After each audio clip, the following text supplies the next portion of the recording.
Deri në fund të vitit 2026, Agjencia Shtetërore e Kadastrës do të kthehet tërësisht në institucion digjital.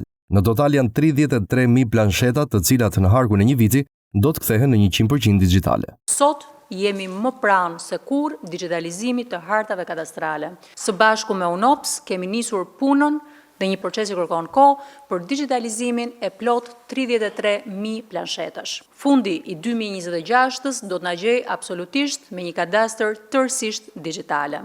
Vetëm këtë vit, sipas drejtores së përgjithshme të kadastrës, Lorena Goxhobelli, janë 10 shërbime digjitale në shërbim të qytetarëve. Digitalizimi i dhënave dhe përdorimi i teknologjisë blockchain na ka dhënë mundësinë që të automatizojmë një pjesë të shërbimeve tona. Në fillim të 2025-s kishim 5 shërbime automatike dhe sot që flasim kemi 10 shërbime të tilla që i ofrojnë qytetarit. 10 deri 15% e shërbimeve tona ditore gjenerohen automatikisht nga sistemi.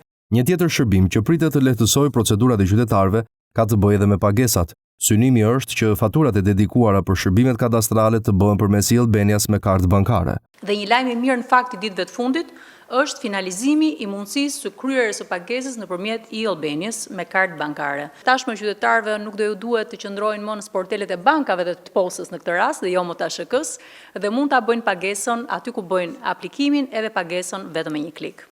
Në këtë drejtim, kryeministri Edi Rama thotë se Shqipëria po shënon një rekord të ri të revolucionit digjital me shërbime kadastrale të automatizuara përmes teknologjisë blockchain.